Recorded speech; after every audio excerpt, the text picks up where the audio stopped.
Ang malutong na tunog ng isang sampal ang bumasag sa marangyang katahimikan ng ballroom. Isang sampal na hindi lang dumampi sa kanyang pisngi, kundi parang bombang sumabog sa gitna ng daan-daang panauhing nakatingin.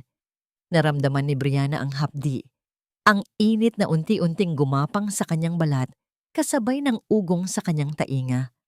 Huminto ang lahat. Ang mahinang tugtog ng violin, ang bulungan ng mga nagkakatuwaang bisita, maging ang paghinga ng mundo ay tila natigil. Isang tinidor ang nalaglag mula sa kamay ng isang ginang at ang kalansing nito sa marmol na sahig ay parang kulog sa nakabibinging katahimikan. Dahan-dahan, itinuon ni Brianna ang kanyang nanginginig na paningin sa babaeng nasa harapan niya. Si Sloane Whitfield. Ang perpektong buhok, ang mamahaling bestida, ang mga diamanteng kumikinang sa kanyang leeg. Lahat ay nababalutan ng isang nangising puno ng tagumpay at lason. Ngunit hindi kay Sloane siya nakatuon. Ang mga mata niya ay desperadong hinanap ang isang tao, ang kanyang kanlungan, ang kanyang tagapagtanggol, si Alejandro. Nakatayo ito sa tabi ni Sloane, guwapo at makisig sa kanyang taksido. Ang kanyang asawa, ang ama ng batang dinadala niya. Ngunit ang mga matang iyon, ang mga matang dati puno ng pagsinta, ay blangko, umiiwas, walang emosyon. Isang hakbang itong umatras, isang maliit na galaw na parang libu-libong karayom ang tumusok sa puso ni Brianna. Alejandro, halos pabulong na tawag niya. Isang pagsusuma mo, gawin mo ang isang bagay, sabihin mo. Ngunit nanatili itong tahimik, isang duwag na estatwa sa gitna ng sarili nitong pagtataksil. Narinig mo ba ako, babaeng ahas? Muling nagsalita si Sloane at ang bawat salita ay may kasamang panunuya. Sinabi ko, isa ka lang bayarang babae, isang gold digger na nagtagumpay lang dahil sa kulay mo. Isang diversity project na ngayon ay expired na. Naramdaman ni Brianna ang pag-init ng kanyang mga mata, hindi dahil sa sampal, kundi dahil sa kahihiyan. Bawat mukha sa paligid niya, mga business partner ng kanyang asawa, mga kaibigan, ang matataas na tao sa lipunan ng Manhattan ay nakatitig sa kanya. Walang awa. Tila isang palabas na kanilang kinagigiliwan. Hinawakan niya ang kanyang tiyan, ang kanyang baby, ang nag-iisang bagay na totoo sa mundong ito ng pagkukunwari. 7 buwan na siyang nagdadalang tao. 7 buwan ng pangarap na bubuuin nila ni Alejandro. Isang pangarap na ngayon ay nagiging abo sa kanyang harapan. Hindi kanya mahal. Patuloy ni Sloane, lumapit ito at bumulong. Sapat lang para marinig nilang tatlo. Ako. Ako ang mahal niya. At kapag nawala na ang bastardo sa tiyan mo, babalik din siya sa akin. Doon na nagkaroon ng lakas si Brianna. Hindi para sa sarili niya, kundi para sa anak niya. Tumigil ka, mahinang sabi niya, ngunit may diin. Ngumisi lang si Sloane at sa isang iglap, ang ngising iyon ay napalitan ng purong bagsik. Tumigil? Ako pa ang patitigilin mo. Bago pa man makakilos si Brianna, isang malakas na sipa ang tumama sa kanyang tiyan. Hindi na sampal ang naramdaman niya. Isang nakakabaliw na sakit, isang pagsabog mula sa loob. Napasigaw siya, isang sigaw na nanggaling sa kaluluwa ng isang ina na natatakot para sa kanyang anak. Nabitawan niya ang kanyang maliit na clutch bag at napaluhod sa malamig na sahig. Ang lahat ng hangin ay nawala sa kanyang baga. Ang paningin niya ay nanlabo. Ang huli niyang nakita ay ang mga paa ni Alejandro na hindi pa rin gumagalaw. Ang mukha ni Sloane na puno ng galit at tagumpay, at ang daan-daang panauhin na nanatiling tahimik, mga manonood sa kanyang pagbagsak. Isang kamay ang humawak sa kanyang tiyan. Naramdaman niya ang isang mainit na likidong dumadaloy sa pagitan ng kanyang mga hita. Ang baby ko. At pagkatapos, ang lahat ay nagdilim. Ang unang bumalik sa kamalayan ni Brianna ay ang sakit. Isang matalas na kirot sa kanyang sinapupunan na tila may pumipiga sa kanyang kaloob-looban. Pagkatapos ay ang mga tunog, malalayo at malabo, na para bang siya'y nasa ilalim ng tubig. Ang mga bulungan ay naging ugong. Ang mga yapak ay naging kulog. Sinubukan niyang imulat ang kanyang mga mata. Ang mga kumikinang na chandelier ng ballroom ay naging mga naglalakihang patak ng liwanag na sumasayaw sa dilim. Nakahiga pa rin siya sa sahig. Ang lamig ng marmol ay gumagapang sa kanyang likod. Nakita niya ang mga anino ng mga tao, mga aninong dumadaan lang, mga mamahaling sapatos, mga sapatos na umiiwas, lumalakad palayo, na parang isang basurang nakakalat sa daan ang kanyang katawan. Walang tumulong, walang lumapit. Hinahanap ng mga mata niya si Alejandro, ang kanyang asawa. Kahit anino man lang niya, pero wala. Hanggang sa isang boses ang pumunit sa nakabibinging ugong, isang boses na kasing talim ng yelo. "Ano pang tinatayo-tayo ninyo riyan?" Boses iyon ni Eleanor Montgomery, ang kanyang biyenan. "Get her out of my sight!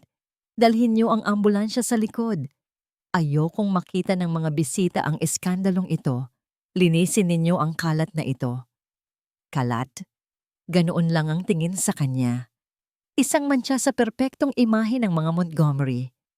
Naramdaman ni Brianna ang magaspang na mga kamay ng mga security personnel na bumuhat sa kanya. Walang pag-iingat, walang pakialam. Tila isa siyang sako ng bigas na inililipat ng lugar. "Alejandro!" Sinubukan niyang magsalita, ngunit hangin lang ang lumabas sa kanyang bibig. Nakita niya ito sa gilid ng kanyang paningin. Nakatayo sa tabi ng kanyang ina. Nakayuko. Isang aninong walang lakas. Kinain ng kadiliman ng sarili nitong ina. Hindi man lang siya magawang tingnan. Ang sandaling iyon ay mas masakit pa kaysa sa sampal. Mas masakit pa kaysa sa sipa. Ang pagtataksil na yon ang unti-unting pumatay sa kanyang kaluluwa. Naramdaman niya ang paglipat sa kanya sa isang stretcher. Ang malamig na hangin ng gabi. Pagkatapos ay ang loob ng ambulansya. Ang pagsara ng pinto ay parang pagsara ng isang kabaong. Nag-iisa siya. Habang umaandar ang sasakyan, ang tanging naririnig niya ay ang sirena na sumisigaw kasabay ng kanyang puso.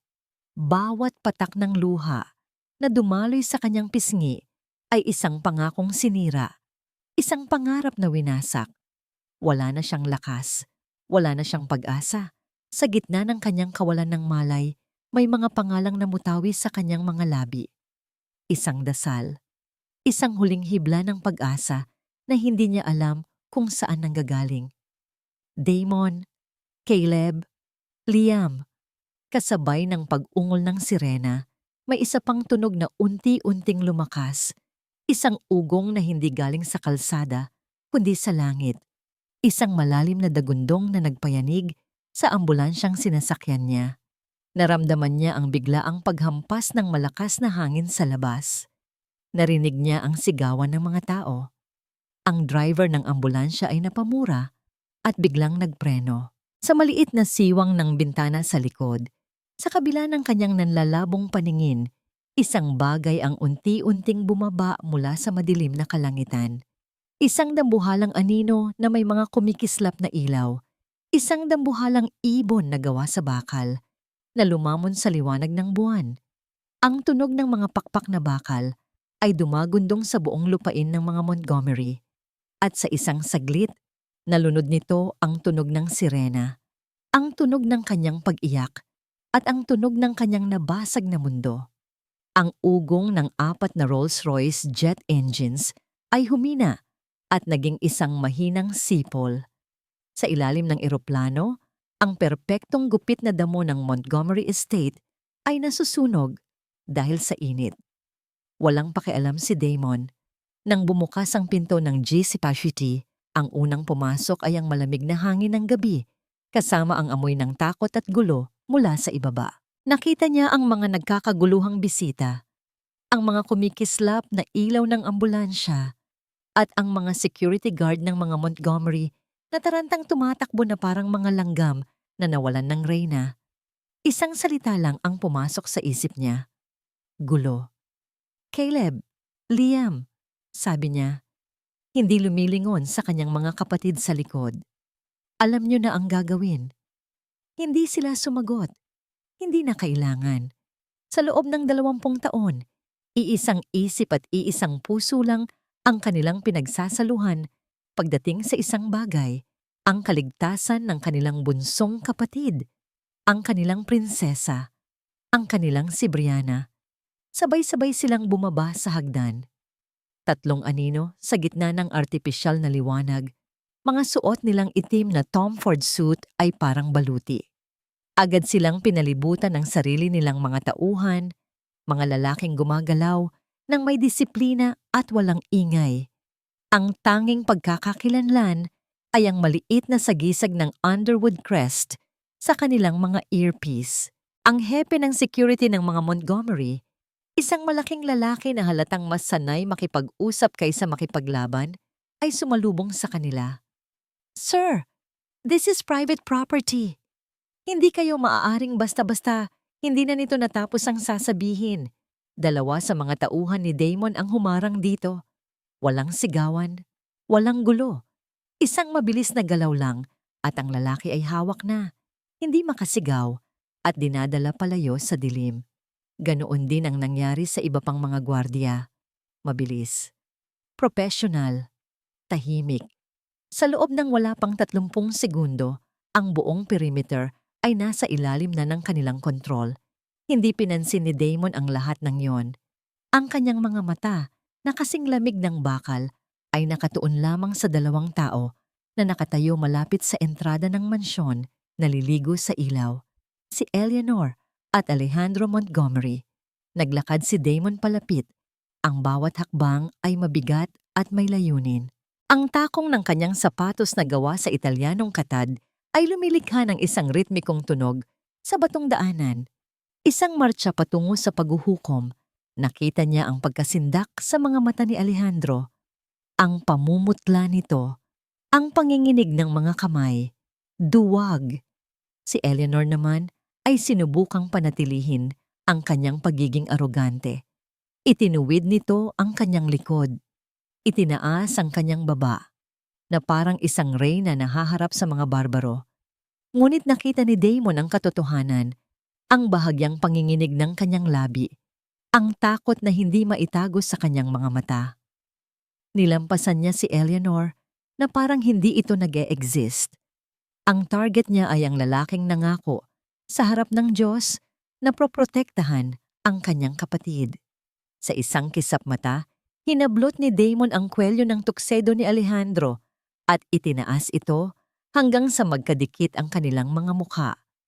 Naramdaman niya ang panginginig ng buong katawan nito. Narinig niya ang impit na paghinga nito. "Saan?" Bulong ni Damon. Ang bawat salita ay mabagal at puno ng bagsik. "Ang kapatid ko." Di Damon. "Sir, hindi ko." Nauutal na sagot ni Alejandro. "Mali," maringis sabi ni Damon, lalong humigpit ang kanyang hawak. "Maling sagot. Subukan mo ulit." "Nasa ambulansya na. Papunta na sa ospital." Sigaw ng lalaki.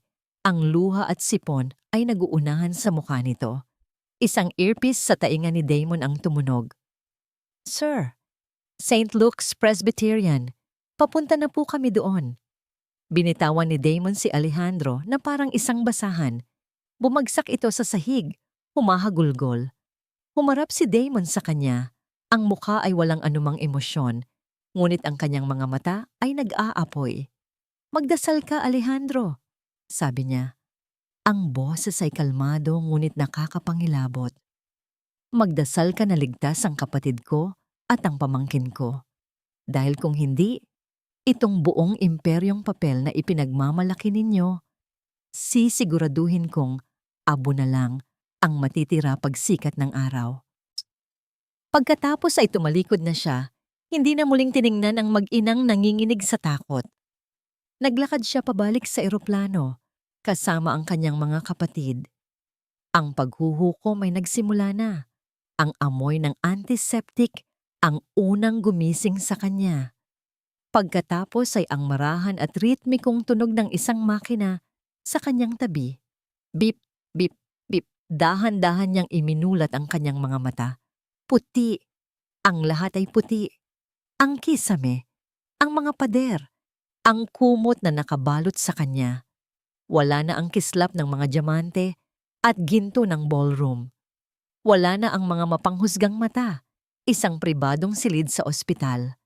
Agad na pahawak ang kanyang kamay sa kanyang tiyan. Naramdaman niya ang umbok doon, pamilyar at nagbibigay ginhawa. Nariyan ka pa, anak. Isang mainit na kamay ang dumampi sa kanyang balikat. Brianna. Napalingon siya at ang takot sa kanyang dibdib ay biglang napalitan ng luhang matagal nang gustong kumawala. Si Damon, ang kanyang kuya, nakatayo sa tabi ng kanyang kama. Ang muka ay seryoso, ngunit ang mga mata ay puno ng pag-aalala. Sa likod nito ay sina Caleb at Liam, ang dalawa pa niyang kapatid, mga haligi ng kanyang buhay. Kuya! Bulong niya at doon na bumuhos ang kanyang mga luha. Luha ng sakit, ng kahihiyan at ngayon ng kaligtasan. Shh! Nandito na kami, sabi ni Liam, ang pinakabunso sa tatlo, na lumapit at marahang hinaplos ang kanyang buhok. Ligtas ka na. Ang baby ko? Tanong niya. Ang boses ay nanginginig. He's a fighter, just like his mom, sagot ni Caleb, na karaniwang seryoso. Ngunit ngayon ay may bahagyang nangngiti sa kanyang mga labi. Stable na kayo pareho, sabi ng doktor. Kailangan mo lang ng masusing pagbabantay at pahinga. Nakahinga siya ng maluwag. Isang malalim na paghinga na tila ngayon lang niya ulit nagawa matapos ang ilang oras. Ligtas ang anak niya. Sa ngayon, iyon lang ang mahalaga. Pinunasan niya ang kanyang mga luha. Si Alejandro, tumawag ba siya? Nasaan siya? Ang nangiti sa mukha ni Caleb ay nawala. Nagkatinginan ang tatlong magkakapatid. Isang tingin na puno ng kahulugan. Isang tingin na alam ni Brianna. Si Damon ang bumasag sa katahimikan. Huwag mo na siyang isipin, Brianna. Ang mahalaga ay ang kalusugan ninyo ng pamangkin ko. May mali. Naramdaman niya iyon sa bigat ng hangin sa silid. Anong nangyayari, Kuya Damon? Bumuntong hininga si Caleb. Lumapit ito sa isang mesang naroon at kinuha ang isang makapal na folder. Inilapag niya ito sa kama sa tabi ni Brianna. Brianna, seryosong sabi ni Caleb, may kailangan kang malaman. May dahilan kung bakit hindi ka nagawang ipagtanggol ng asawa mo kagabi. Binuksan niya ang folder. Ang mga pahina ay puno ng mga numero, mga graph, mga legal na dokumento na hindi niya maintindihan. Ngunit isang bagay ang malinaw, ang dami ng pulang tinta. Mga numerong may negatibong simbolo sa unahan, mga graph na pabulusok na parang eroplanong bumabagsak. Ang Montgomery Corporation, paliwanag ni Caleb, ay bangkarote na. Napatitig si Brianna sa mga papel. Ano? Hindi. Imposible yan. Kakabili lang namin ng bagong yate. Ang party kagabi. Lahat yun ay palabas, sabi ni Caleb. Isang desperadong pagtatangka na ipakita sa mundo na malakas pa rin sila. Pero ang totoo, lubog na sila sa utang. For months, baka nga taon na. Biglang nag-flashback sa isip ni Brianna ang mga maliliit na bagay na hindi niya pinansin noon. Ang mga gabing hindi makatulog si Alejandro sa opisina nito. Ang pagbebenta ni Eleanor ng ilan sa mga alahas nito na sinabi nitong pinagsawaan na lang. Ang biglaang pagmamadali nilang magpakasal. Ang mga piraso ng puzzle ay unti-unting nabubuo sa kanyang isip. At ang nabubuong larawan ay isang napakalaking kasinungalingan. Kaya ba, hindi niya matuloy ang sasabihin. Kaya ba hinayaan kanyang saktan at ipahiya? Si Damon ang nagtapos ng kanyang tanong. Ang boses nito ay malamig at matigas. Dahil mas kailangan nila ang pamilya ni Sloan Whitfield kaysa sayo. Naramdaman ni Brianna ang panlalamig ng kanyang buong katawan. Parang isang baldeng may yelo ang ibinuhos sa kanyang ulo. Ang pag-ibig na inakala niyang totoo, ang pamilyang inakala niyang tatanggap sa kanya, lahat ay isang transaksyon. Napatungo siya, nakatitig sa kanyang mga kamay na nakapatong sa kanyang tiyan. Ang sakit ng katotohanan ay mas matindi pa sa pisikal na sakit na kanyang naramdaman. At hindi lang yan ang lahat, Brianna. Muling nagsalita si Damon. At sa tono ng boses nito, alam ni Brianna na ang susunod na sasabihin nito ay mas masakit pa. Itinaas niya ang kanyang paningin. Ang kasal ninyo. Hindi iyan kailanman naging tungkol lang sa pag-ibig. Ang mga salita ni Damon ay nanatiling nakalutang sa hangin. Hindi iyan kailanman naging tungkol lang sa pag-ibig.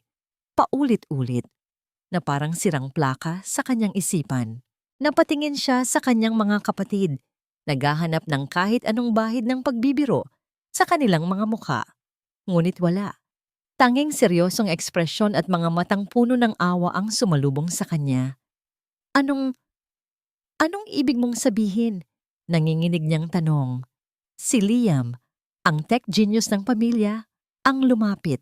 May dala itong isang manipis na tablet. Sa isang pagpindot, isang holographic display ang lumitaw sa ere sa gitna ng silid. Lumabas ang mga komplikadong network ng mga kumpanya, mga linya ng pera na dumadaloy mula sa isang account patungo sa isa pa, at mga larawan ng mga taong hindi niya kilala. Ilang buwan na naming minamanmanan ang Montgomery Corporation. Paliwanag ni Liam, ang boses ay kalmado at analytical. Hindi dahil sa iyo, Brianna, kundi dahil sa mga kahinahinala nilang financial activities. Isa itong malaking investment fraud scheme at malapit na sana kaming kumilos. Tinitigan ni Brianna ang hologram, pilit inuunawa ang mga nakikita. Pakiramdam niya ay isa siyang extra sa isang pelikulang hindi niya alam ang kwento. Nang malaman naming ikaw ang pakakasalan ni Alejandro, pagpapatuloy ni Damon, nag-alala kami. Pero inisip namin, baka nagkataon lang, baka totoong mahal ka niya. Kaya hinayaan ka namin, pero hindi namin inalis ang aming mga mata sa kanila. Lumapit si Caleb sa hologram at itinuro ang isang partikular na daloy ng pera. Ito ang bitag. Bitag? Ulit ni Brianna. Alam naming desperado na sila, sabi ni Caleb. Kaya gumawa kami ng isang pekeng investment fund sa Cayman Islands, isang pain na napakaganda para tanggihan, isang pain na alam naming kakagatin nila para salbahin ang kanilang lumulubog na barko. At kinagat nga nila. Inilagay nila ang halos lahat ng natitira nilang liquid assets sa fund na yon. Nagsalubong ang kilay ni Brianna. Hindi ko maintindihan. Bakit ninyo gagawin yon? Dito na tumingin si Damon ng diretso sa kanyang mga mata. Ang lamig sa mga mata nito ay napalitan ng isang bagay na mas matindi. Isang apoy ng paghihiganti na matagal nang itinatago. Dahil ang mga Montgomery, sabi ni Damon, dahan-dahan at may diin, ay hindi lang basta-bastang nalulugi, Brianna. Sila ang dahilan kung bakit nawala sa atin si Papa. Para siyang binuhusan ng malamig na tubig. Ang kanilang ama ay namatay sa atake sa puso 10 taon na ang nakalipas dahil sa isang business deal na hindi natuloy. Iyon ang opisyal na sinabi sa kanila. Ang deal na yon, pagpapatuloy ni Damon, ay isang panloloko, isang scheme na ginawa ng ama ni Alejandro, kasama si Eleanor. Ninakaw nila ang lahat kay Papa, at ang stress at kahihiyan ang pumatay sa kanya. Hindi makapagsalita si Brianna. Ang buong pundasyon ng kanyang buhay ay gumuho sa isang iglap. Ang lalaking pinakasalan niya, ang pamilyang halos sambahin niya, sila ang dahilan ng lahat ng sakit na dinanas ng kanilang pamilya. Ang plano namin, sabi ni Liam, ay hintayin ang tamang panahon, isara ang bitag, at kunin ang lahat sa kanila sa legal na paraan nang hindi ka madadamay. Ibabalik namin ang lahat ng kinuha nila sa atin. At higit pa, napahawak si Brianna sa kanyang kumot. Nanginginig siya. Pero ang nangyari kagabi, sabi ni Damon, ang kanyang kamao ay kumuyom. Ang ginawa nila sa'yo, binago nito ang lahat. Sinunog nila ang tulay. Ang ginawa ni Sloane ay hindi lang basta isang pagsabog ng selos. Planado yon ni Eleanor. Kailangan kanilang mawala para maipasok si Sloane, para magamit ang koneksyon ng pamilya nito at matakpan ang kanilang mga krimen. Ngayon, naiintindihan na niya ang lahat ng ito. Hindi siya isang biktima na nagkataon lang na nasa maling lugar. Siya ang sentro ng isang malaking digmaan. Isang vinta sa gitna ng dalawang naglalabang imperyo. At ang pag-atake sa kanya ay hindi lang isang simpleng pananakit. Ito ang huling desperadong galaw ng isang reynang malapit ng ma-checkmate. Ang pakiramdam ng pagiging isang sawi at talunang biktima ay biglang nawala. Napalitan ito ng isang bagong damdamin. Isang damdaming malamig, matigas, at mapanganib. Galit. Anong gagawin natin ngayon? Tanong niya. At sa unang pagkakataon, ang kanyang boses ay hindi nanginginig. Ito ay matatag. Ngumiti si Damon. Isang ngiting bihira niyang makita. Isang ngiti ng isang lobo na handa ng Manila. Ngayon, sabi nito. Ngayon, tatapusin na natin ang laro. Biglang may kumatok sa pinto. Isang nurse ang sumilip. Sorry sa abala, sabi ng nurse. Pero may isang Mr. Montgomery po sa labas. Umiiyak at nagpupumilit na makita ang kanyang asawa. Ang pasilyo ng ospital ay puti, tahimik at malamig. Kasing lamig ng tingin na ibinigay sa kanya ng mga lalaking nakatayo sa harap ng pinto ng silid ni Brianna. Hindi sila mga ordinaryong security guard. Sila'y nakasuot ng mamahaling suit at ang kanilang tindig ay puno ng disiplinang militar. Walang emosyon ang kanilang mga mukha. Mga lalaking parang pader na gawa sa bato. Mga tauhan ng mga Underwood. Gusto kong makita ang asawa ko, sabi ni Alejandro. Sinisikap na maging matatag ang kanyang boses, ngunit narinig niya ang sarili niyang panginginig. Ang isa sa mga lalaki, ang pinakamalaki, ay tumingin lang sa kanya na parang isang insektong dapat tapakan. Wala po kaming utos na papasukin kayo, sir. Pero asawa niya ako. Karapatan ko, wala po kayong karapatan dito. Putol ng lalaki. Ang boses ay kalmado ngunit pinal. Napaurong si Alejandro. Ang kapangyarihan ng pangalang Montgomery na dati kayang magbukas ng lahat ng pinto ay walang silbi rito. Dito, siya ay isang estranghero. Isang kaaway. Brianna, please. Bulong niya sa saradong pinto. Umaasang maririnig siya nito. Patawarin mo ako. Please, mahal ko. Biglang bumalik sa kanyang alaala ang nangyari kanina lang pagkaalis ng mga Underwood sa kanilang mansyon. Flashback. Ang katahimikan na iniwan ng eroplano ay mas nakakabingi kaysa sa ingay nito. Sa loob ng ballroom, ang mga bisita ay nagmamadaling umalis, mga bubuyog na nataranta ang pugad. At sa gitna ng lahat, nakatayo ang kanyang ina, si Eleanor. Ang mukha ay kalmado, ngunit ang mga mata ay nag-aapoy. Inutil. Sigaw nito nang silang dalawa na lang ang natira. Wala kang silbi. Isang mamahaling vase na gawa sa kristal ang dinampot nito mula sa isang mesa at ibinato sa pader, malapit sa ulo ni Alejandro. Ang tunog ng pagkabasag nito ay sumabog sa buong silid. Dahil sa kahinaan mo, nasa bingit tayo ng kapahamakan. Ma, nasaktan si Brianna, ang baby. Wala akong pakialam sa batang yan, dagok ng kanyang ina, at ang lason sa bawat salita ay tumagos sa kanyang puso.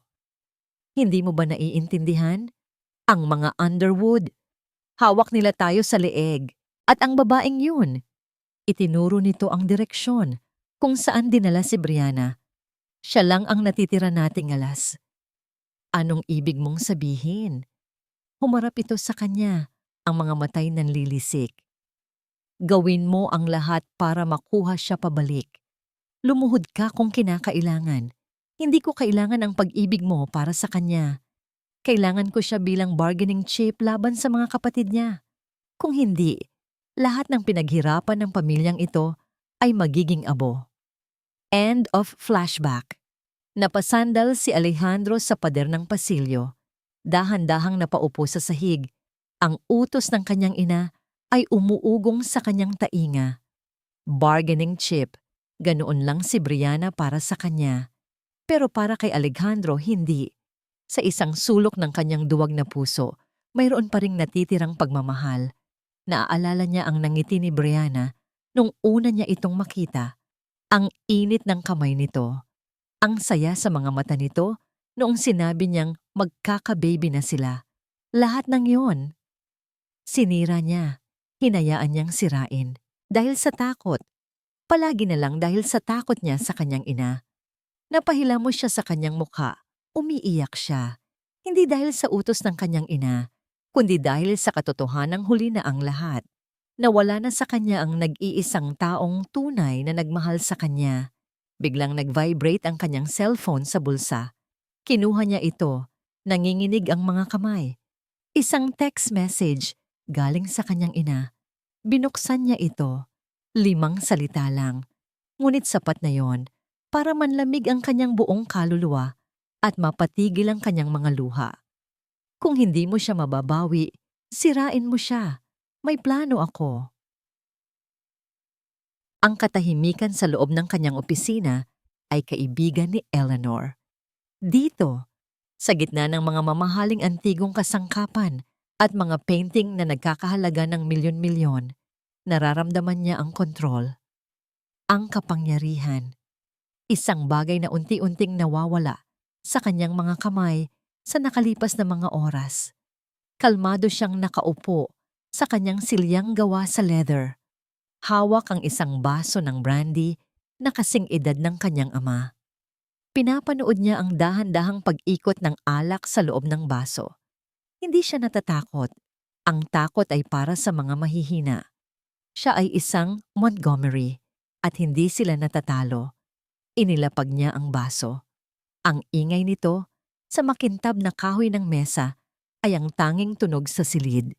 Ang plano ang gamitin si Brianna para makipagnegosasyon sa mga Underwood ay malinaw na bigo. Ang inutil niyang anak ay walang nagawa. Kaya oras na para sa plano B.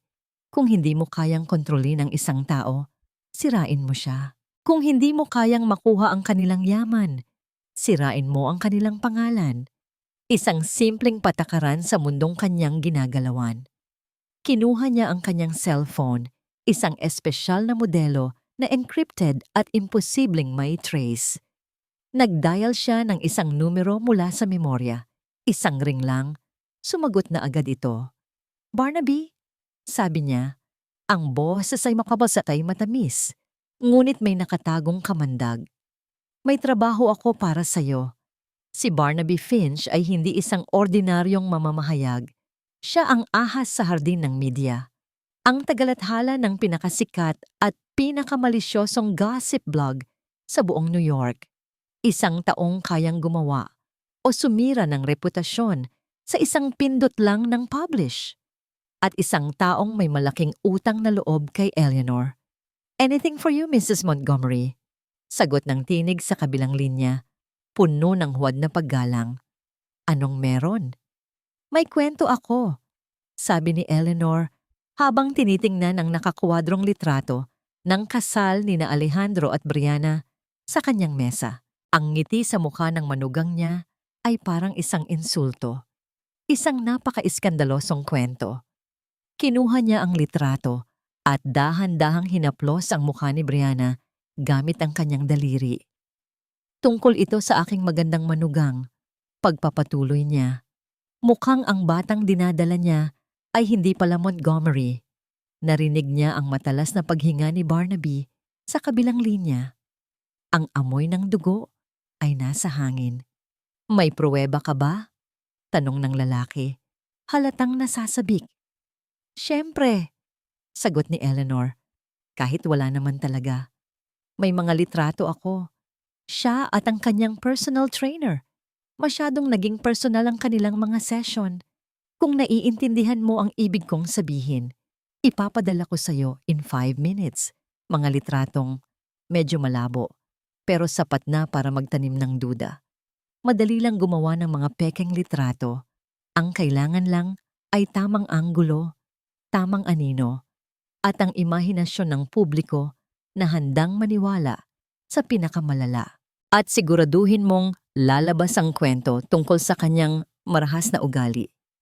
Dagdag niya na siya ang unang nanakit kay Miss Whitfield kagabi. Self-defense lang ang ginawa ng kawawang si Sloane. Consider it done. Mabilis na sagot ni Barnaby. Gusto kong maging front page news ito bago pa man sumikat ang araw. Utos ni Eleanor. Gusto kong malaman ng buong mundo kung anong klaseng babae talaga ang pinakasalan ng anak ko. Walang problema, Mrs. Montgomery. Ibinaba ni Eleanor ang tawag. Itinayo niya ang picture frame para lang bitawan ito at hayaang bumagsak sa sahig. Ang salamin ay nabasag at kumalat sa mamahaling Persian rug. Tinitigan niya ang basag na larawan ni Brianna. Kung hindi ko makukuha ang yaman ng mga Underwood sa pamamagitan mo, bulong niya sa hangin, sisiguraduhin kong hindi ka magkakaroon ng kapayapaan habang buhay. Ang laro ay hindi pa tapos. Nagbago lang ng battlefield. Mula sa boardroom, inilipat niya ito sa putikan. At sa larong iyon, si Eleanor Montgomery ang reyna. Sa unang pagkakataon, sa loob ng 24 na oras, nakaramdam si Brianna ng isang anino ng kapayapaan. Nakatanggap siya ng balita mula sa mga doktor na ang kondisyon ng kanyang anak ay stable na. Ang panganib ay lumipas na, bagamat kailangan pa rin niya ng kompletong pahinga. Ang mga kapatid niya ay nasa tabi niya, isang pader ng suporta na hindi kayang gibain. Ang katotohanan, kahit gaano kasakit, ay nailahad na. Sa wakas, pagkatapos ng bagyo, may kaunting katahimikan. Ngunit ang katahimikan sa mundong ito ay madaling mabasag. Pumasok si Liam sa silid. Ang kanyang mukha, na karaniwang kalmado, ay kulubot sa galit. Walang imik, iniabot nito sa kanya ang isang tablet. Tingnan mo, sabi lang nito. Kinuha ni Brianna ang tablet. Ang screen ay nagpapakita ng isang sikat na gossip website at sa pinakataas, sa malalaki at mapanirang mga letra, ay ang headline, Montgomery Harris's pregnancy a sham, affair with personal trainer exposed. Nanlamig ang kanyang mga kamay. Naramdaman niya ang pagbilis ng tibok ng kanyang puso. Sa ilalim ng headline, may isang litrato, isang malabong kuha sa gym, kung saan nakatayo siya katabi ng kanyang trainer na si Marco. Ang anggulo ng kuha ay ginawang mukhang magkayakap sila ng malapit. Sa ilalim nito, isa pang litrato kung saan inaabutan siya ni Marco ng bote ng tubig. Ngunit sa paraan ng pagkakuha, mukha silang naghahawakan ng kamay. Ito ay kasinungalingan. Bulong niya, hindi makapaniwala. Nag-scroll siya pababa. Ang artikulo ay puno ng mga kasinungalingan, mga source na nagsasabing matagal na siyang may relasyon, mga saksi na nagsasabing siya ang nagsimula ng gulo sa party, isang salaysay kung saan siya ang kontrabida, isang babaeng uhaw sa pera at atensyon, at si Sloane Whitfield ang kawawang biktima. Photoshop! Lahat ito gawa-gawa lang, sabi ni Liam. Ang boses ay puno ng galit. Pero mabilis kumalat. It's everywhere, Brianna. Social media, news sites, sinisira nila ang pangalan mo. Bawat salita sa artikulo ay parang isang suntok. Mas masakit kaysa sa sampal, mas malalim kaysa sa sipa. Dahil hindi lang katawan niya ang sinisira nila, kundi ang kanyang pagkatao, ang kanyang dignidad, at ang pinakamasakit sa lahat, ang pangalan ng kanyang hindi pa isinisilang na anak. Naramdaman niya ang pag-init ng kanyang mga mata. Hindi siya iiyak. Pagod na siyang umiyak. Si Eleanor, sabi niya, ang pangalan ay parang lason sa kanyang dila. Gawa niya ito. Oo, sagot ni Damon. Nakapapasok lang din sa silid. At hindi lang yan ang ginawa niya. May iniabot si Damon na isang opisyal na dokumento sa kanya. Galing ito sa mga abogado ng mga Montgomery. Isang formal na petisyon. Hinihiling nila ang isang mandatoryong DNA test para sa sanggol sa kanyang sinapupunan. Doon na bumigay ang lakas na kanyang tinitipon. Napahawak siya sa kanyang dibdib. Hindi siya makahinga. Ang kapangyarihan ng kanyang mga kapatid, ang kanilang kayamanan, ang kanilang impluensya. Lahat ay walang silbi laban sa ganitong klasing paninira. Hindi nila kayang burahin ang kasinungalingan kapag ito'y kumalat na sa isipan ng libu-libong tao. Ito ang all is lost moment niya. Ang sandaling pakiramdam niya ay kahit gaano pa siya kalakas, talo pa rin siya. Ang kanyang pangalan ay dinungisan, ang kanyang anak ay binansagang bastardo, at ang buong mundo ay nakatingin sa kanya. Hinuhusgahan siya. Biglang bumukas ang pinto, ngunit hindi nurse ang pumasok. 2 pulis na nakauniforme. Miss Brianna Underwood Montgomery? Tanong ng isa. Ang boses ay formal at walang emosyon. Napatitig lang si Brianna, hindi makapagsalita. May dala kaming warrant of arrest, sabi ng pulis, habang ang isa ay naglalabas ng posas. Inaaresto ka namin para sa kasong physical assault na isinampalaban sa inyo ni Miss Sloane Whitfield. Ang mga kapatid niya ay agad na humarang. Anong kalokohan ito? Sigaw ni Damon. Ngunit ang pulis ay umiling lang at ipinakita ang papeles. May testimonya siya. May mga saksi. Sinasabi nilang kayo ang unang nanulak. We have to take you in. Binaliktad ni Eleanor ang buong kwento. Mula sa pagiging biktima, ginawa siyang kriminal. Napatingin si Brianna sa posas na kumikinang sa ilalim ng ilaw ng ospital. Ang malamig na bakal ay sumisimbolo sa kanyang sitwasyon. Nakakulong. Walang kawala. Talo. Ito na ang dulo. Hinayaan niyang wasakin siya ng mga Montgomery. Ang silid ay puno ng mga nagbubulag na ilaw ng kamera at mga tanong na parang mga bala.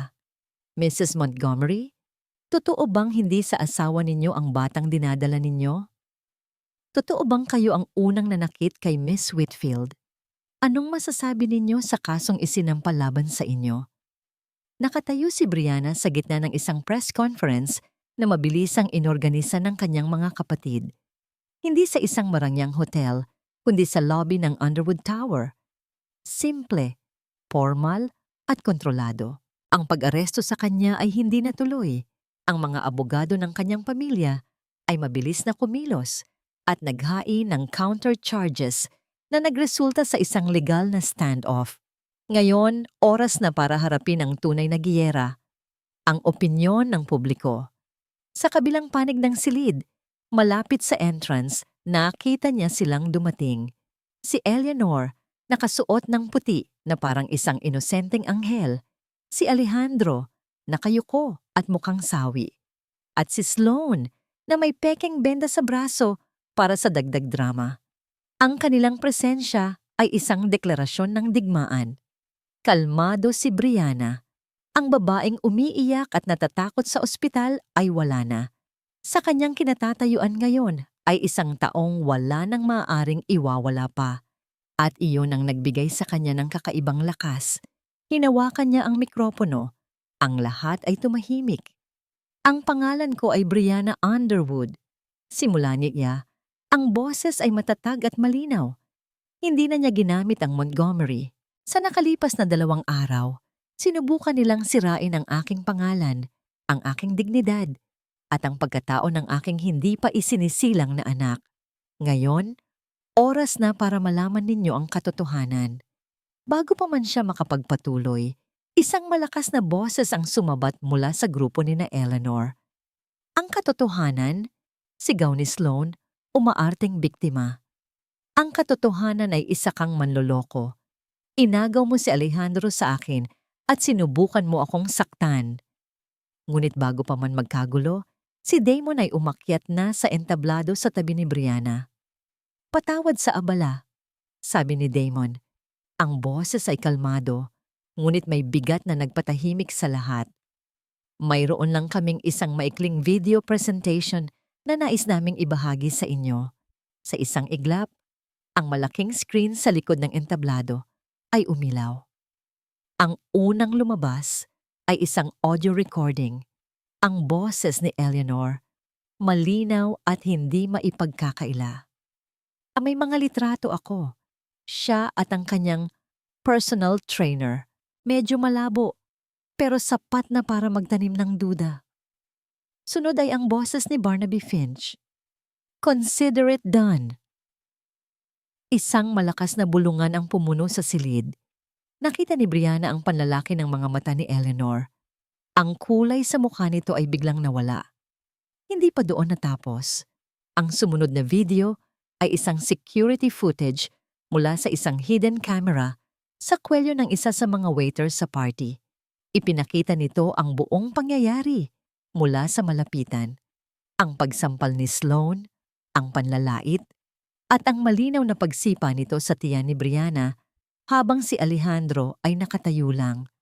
Ang bulungan ay naging isang malakas na pag-ugong ng pagkagulat at galit mula sa mga media. At para sa finale, anunsyo ni Damon. Ang huling ipinakita ay hindi video, kundi mga dokumento.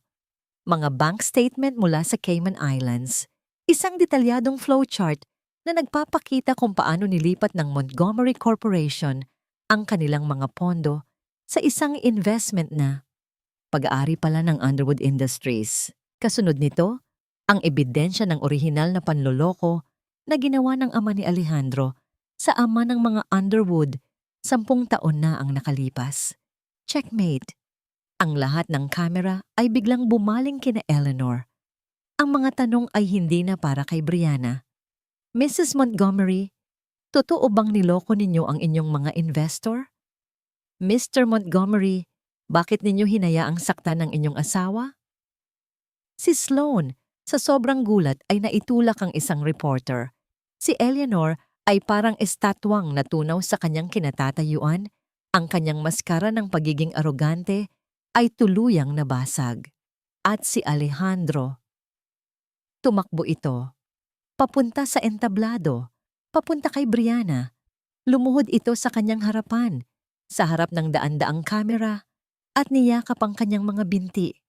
Brianna, patawarin mo ako. Hagulgol nito. Kasalanan lahat ni Mama. Patawarin mo ako. Mahal kita. Please. Tinitigan siya ni Brianna, ang lalaking minahal niya, ang lalaking pinangarap niyang makasama habang buhay. Ngayon ay isang kahabag-habag na nilalang na umiiyak sa kanyang paanan. Wala siyang naramdamang galit. Wala siyang naramdamang pag-ibig. Wala. Dahan-dahan niyang inalis ang mga kamay nito sa kanyang binti. Kasabay nito, ang mga pulis na may dalang bagong warrant of arrest, isang tunay sa pagkakataong ito, ay pumasok at nilapitan sina Eleanor at Sloane. Ang tunog ng pag-click ng mga posas ay narinig sa buong silid. Tumingin si Brianna pababa kay Alejandro na nakatingala sa kanya. Ang mukha ay basang-basa ng luha at sinabi niya ang mga salitang magpapalaya sa kanya. Tapos na tayo. 6 na buwan. Sa loob ng 6 na buwan, ang ingay ng mundo ay unti-unting humina at napalitan ng isang himig na matagal nang hinahanap ni Brianna. Ang kapayapaan. Nakatayo siya ngayon sa harap ng isang bagong pinturang gusali. Ang banayad na sikat ng araw ng umaga ay tumatama sa kanyang mukha. Sa kanyang mga braso, ang pinakamahalaga niyang yaman ay mahimbing na natutulog. Si Asher, ang kanyang anak. Isang malusog at magandang sanggol na lalaki na ang pangalan ay nangangahulugang kaligayahan at biyaya. Tumingala si Brianna sa malaking karatula sa itaas ng gusali. Asher Women's Health and Wellness Clinic. Isang nangiti ang sumilay sa kanyang mga labi. Isang tunay na ngiti. Ang legal na laban ay mabilis na natapos. Nahatulan si Eleanor at Sloane ng mahabang pagkabilanggo para sa fraud, perjury at physical assault. Ang Montgomery Corporation ay bumagsak At lahat ng assets nito ay kinuha ng Underwood Industries bilang kabayaran sa matagal ng kasalanan. Si Alejandro, na tumestigo laban sa sarili niyang ina, ay nakaiwas sa kulungan ngunit naiwang walang-wala. Paminsan-minsan ay nababasa ni Brianna sa mga balita ang tungkol dito.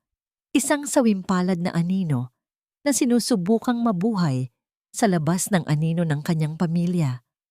Hindi na siya nakaramdam ng galit, awa na lang. Sa proseso ng diborsyo, isang malaking halaga ang iginawad sa kanya. Sapat na para mabuhay siya at si Asher sa karangyaan habang buhay. Ngunit hindi yun ang pinili niya. Ang mansyon, ang mga sports car, ang mga diamante.